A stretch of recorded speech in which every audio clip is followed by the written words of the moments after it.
Here's how to perform a dumbbell floor press. All right, so the dumbbells are set up here, and in our starting position, we want to sit between the dumbbells,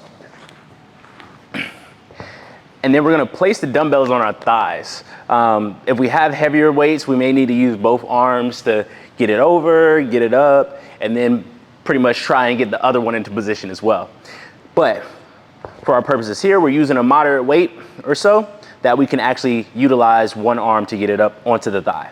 So we get it up onto the thigh, we get the other one on up to the thigh, we can turn it up here just like this, and then from this position we walk our knees up. From here, it's the same as the dumbbell bench press or any type of other bench press that you're gonna be performing. You're gonna pinch your shoulder blades back before you lay on the ground.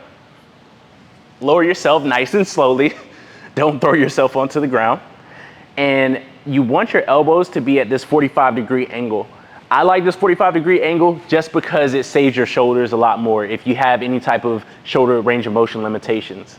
So I'm at a 45-degree angle in this starting position. My feet are flat here. My knees are actually bent. I don't have my knees or my legs straight out here just because that's gonna put a little bit more excessive strain on the lower back. So I like to just bend the knees, and it usually saves the lower back there, okay?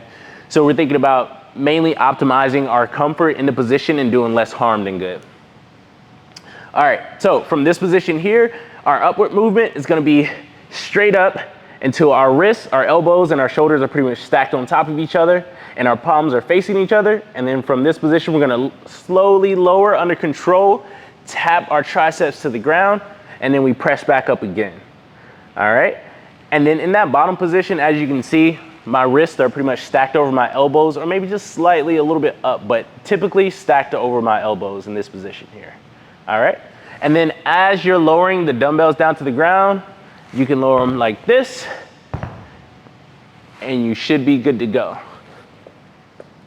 And that's how you perform a dumbbell floor press. See you in the next video.